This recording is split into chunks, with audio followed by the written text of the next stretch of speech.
Learn verse में आपका स्वागत है।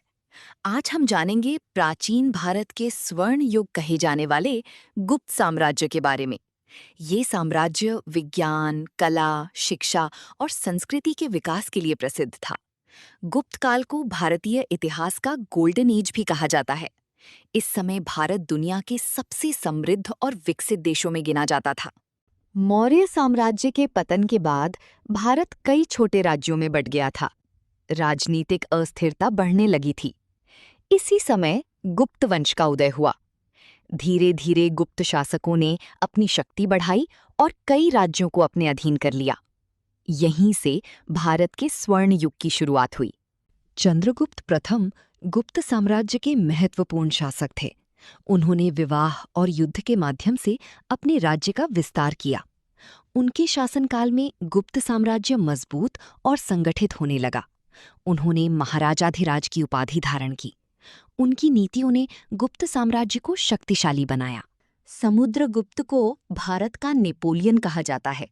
वे एक महान योद्धा और विजेता थे। उन्होंने कई राज्यों को जीतकर गुप्त साम्राज्य का विस्तार किया। उनकी सेना बहुत शक्तिशाली थी। उन्होंने केवल युद्ध ही नहीं बल्कि प्रशासन और संस्कृति को भी मजबूत बनाया। चंद्रगुप्त द्वितीय, जिन्हें विक्रमादित्य भी कहा जाता है, गुप्त साम्राज्य के सबसे प्रसिद्ध शासकों में से एक थे। उनके शासनकाल में व्यापार, कला और संस्कृति का तेजी से विकास हुआ। उज्जैन और पाटलिपुत्र जैसे नगर समृद्ध बन गए। भारत आर्थिक और सांस्कृतिक रूप से बहुत मजबूत हुआ। गुप्त साम्राज्य का प्रशासन सुव्यवस्थित और मजबूत था। व्यापार और कृषि तेजी से विकसित हुए। सोने के सिक्कों का उपयोग बढ़ा और अर्थव्यवस्था मजबूत बनी। भारत का व्यापार कई विदेशी देशों तक फैल गया। व्यापारिक मार्गों ने गुप्त साम्राज्य को समृद्ध बनाया। गुप्त काल को भारत का स्वर्ण युग कहा जाता है। इस समय शिक्षा, विज्ञान, साहित्य और कला का अद्भुत विकास हुआ। देश में शांति और समृद्धि का वातावरण था। भारतीय संस्कृति ने नई ऊंचाइयां प्राप्त की। ये काल भारतीय इतिहास के सबसे महान युगों में गिना जाता है। गुप्त काल में शिक्षा को बहुत महत्व दिया जाता था। नालंदा विश्वविद्यालय विश्व के सबसे प्रसिद्ध शिक्षा केंद्रों में से एक था। यहाँ भारत और विदेशों से छात्र शिक्षा प्राप्त करने आते थे। ये विश्वविद्यालय ज्ञान और शोध का प्रमुख केंद्र बन चुका था। गुप्त काल में विज्ञान और गणित में बड़ी प्रगति हुई। महान वैज्ञानिक आर्यभट्ट ने गणित और खगोल विज्ञान में महत्वपूर्ण खोजें की। उन्होंने शून्य और ग्रहों की गति के बारे में नई जानकारी दी। भारतीय विज्ञान दुनिया भर में प्रसिद्ध होने लगा। गुप्त काल साहित्य और कला का स्वर्ण युग माना जाता है। महान कवि कालिदास ने कई प्रसिद्ध रचनाएं लिखीं। चित्रकला, मूर्तिकला और मंदिर निर्माण तेजी से विकसित हुए। भारतीय कला और संस्कृति को नई पहचान मिली। ये समय सांस्कृतिक विकास का महत्वपूर्ण दौर था। गुप्त काल में हिंदू धर्म का प्रभाव बढ़ा, लेकिन अन्य धर्मों का भी सम्मान किया जाता था।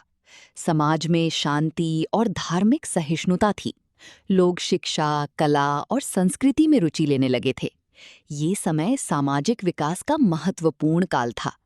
गुप्त काल की वास्तुकला अपनी सुंदरता के लिए प्रसिद्ध थी। पत्थरों पर सुंदर नक्काशी और मंदिर निर्माण किया गया। देवगढ़ मंदिर और अन्य स्मारक इसकी महान विरासत हैं। इन स्मारकों ने भारतीय कला को नई पहचान दी। आज भी ये ऐतिहासिक धरोहर लोगों को आकर्षित करती हैं। गुप्त साम्राज्य के विदेशी देशों के साथ अच्छे व्यापारिक संबंध थे। भारत से मसाले, कपड़े और आभूषण दूसरे देशों में भेजे जाते थे। व्यापार के कारण भारत आर्थिक रूप से समृद्ध बन गया। विदेशी व्यापारी भी भारत आने लगे। इससे भारतीय संस्कृति का प्रभाव दूर दूर तक फैला। समय के साथ गुप्त साम्राज्य कमजोर होने लगा। हूणों के आक्रमण और कमजोर शासकों के कारण साम्राज्य का पतन शुरू हुआ। धीरे धीरे साम्राज्य छोटे भागों में बंट गया। हालांकि साम्राज्य समाप्त हो गया, लेकिन इसकी सांस्कृतिक विरासत हमेशा जीवित रही। गुप्त साम्राज्य प्राचीन भारत का स्वर्ण युग माना जाता है। इस काल में शिक्षा, विज्ञान, कला और संस्कृति ने नई ऊंचाइयां प्राप्त की। आज भी गुप्त काल भारतीय इतिहास की सबसे महान उपलब्धियों में गिना जाता है। धन्यवाद। ऐसी ही और ऐतिहासिक वीडियो देखने के लिए लर्न वर्स को सब्सक्राइब करें।